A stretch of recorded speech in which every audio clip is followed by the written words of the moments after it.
આ વિડીયોના માટે છે કે જેના મકાનમાં બાથરૂમ, કિચન, રસોઈ, વોશિંગ મશીન, ડાયવેટર, શાવરમાં પાણીનું પ્રેશર નથી આવતું, તો જોઈ શકો છો આપણે કેવી રીતે પાણીનું પ્રેશર વધાર્યું છે।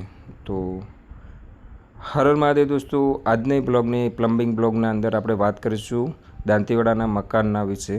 તો એમાં આપણે 1.5 ઇંચનો પાઇપ હોવા છતાં તો પણ પાણીનું પ્રેશર બાથરૂમ, કિચન, રસોઈ કે વોશિંગ મશીનમાં નથી મળતું।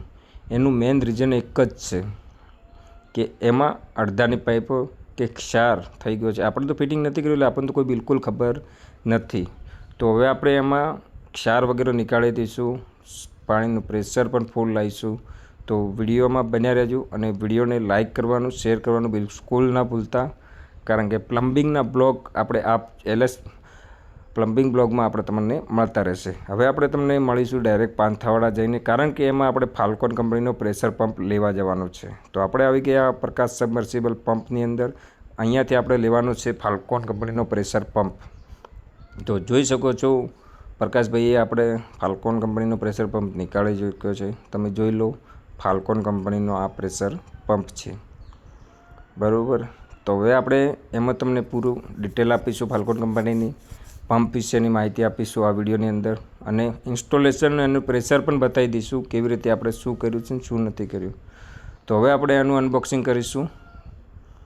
તો પહેલાં તો તમે વિડીયોને શેર કરી નાખો જેને મકાનમાં પાણીનું પ્રેશર નથી આવતું, પછી આપણે એનું કરીએ અનબોક્સિંગ અને કેટલા પ્રકારના ફાલ્કોન કંપની પંપ રાખે છે એના વિશે પણ થોડી માહિતી આપીશું।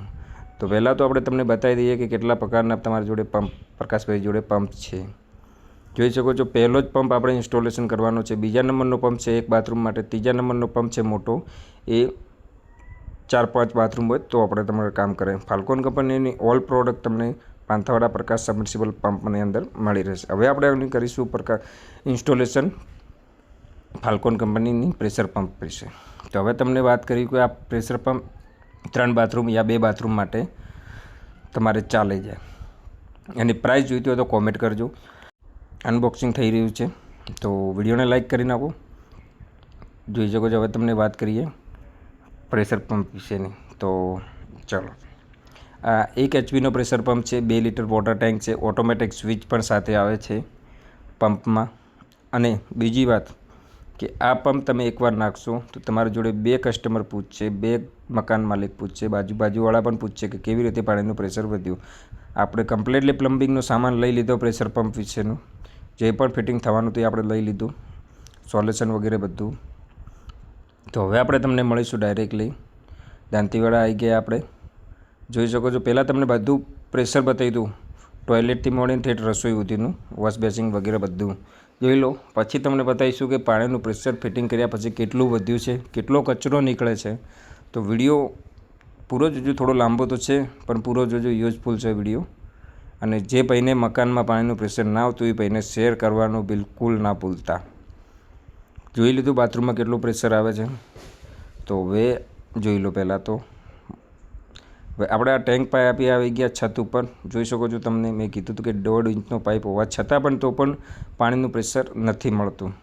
આ જગ્યાએ આપણે ફાલ્કોન કંપનીનો પ્રેશર પંપ આપણે ફિટિંગ કરવાનો છે, બરાબર। તો કરી નાખીએ આપણે હવે પ્રેશર પંપ ફિટિંગ। કમ્પ્લીટલી આપણે પ્રેશર પંપ ફિટિંગ થઈ ગયો છે, જોઈ લો। અને ઓનલી ફોર વાયરિંગ બાકી છે, વાયરિંગ પણ આપણે કરી નાખીશું ને પ્રેશર પંપ ચાલુ કરીને તમને બતાવીશું। દોસ્તો જોઈ લો, 2 બોલ વાલ નાખ્યા છે, 2 વાલ નાખ્યા છે આપણે, અને એક મેન વાલ નાખ્યો છે। મેન વાલ રીઝન આપણે તમને પૂરી વાત કરી લે। જોઈ લો આપણે ઇનલેટમાં એક વાલ નાખ્યો છે અને યુનિયન, ને આઉટલેટમાં એક યુનિયન ને એક વાલ નાખ્યો છે। કોઈ બી પ્રોબ્લેમ થાય તો 2 વાલ બંધ કરીને મેન વાલ ખોલી નાખો એટલે પંપ આપણી ટાંકીનું પાણી ચાલુ થઈ જાય। જે આવતું હતું એ તો આવવાનું જ છે, બરાબર, બાયપાસ। હવે હું તમને આખી રીઝન હદમાં દઉં કે કેવી રીતે શું થાય। કોઈ બી પંપ વગેરે બગડી ગયો કે રિપેરિંગ કરવા માટે જવું પડે, બરાબર, તો માટે આપણે વાલ નાખવાનું મેઇન રીઝન, કારણ કે અહીંયાથી પંપ ચાલુ થાય તો એર વાલમાં પાણી ના નીકળવું જોઈએ, એટલા માટે આપણે પહેલો વાલ બંધ કરવો જ પડે ફરજિયાત, બરાબર। હવે જોઈ લો કે કારણ કે કોઈ બી પંપ બીજો બગડે તો મેં 2 વાલ બંધ કરી નાખ્યા પંપના અને મેઇન વાલ ખોલી નાખ્યો તો પાણી ચાલુ થઈ જાય ટેન્કીનું। તો હવે તમને બતાવી દઈએ કે પાણીનું પ્રેશર કેટલું આવે છે।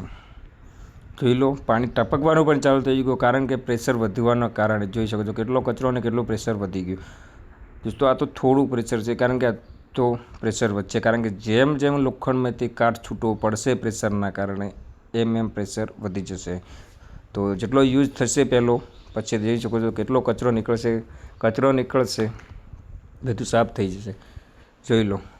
હવે તમે વોશ બેસિનની અંદર તમને પાણીનું પ્રેશર બતાવી દઉં કે કેટલું પ્રેશર વધી ગયું છે. તો ચલો, તો હવે તમને વોશ બેસિનની અંદર જોઈ લો.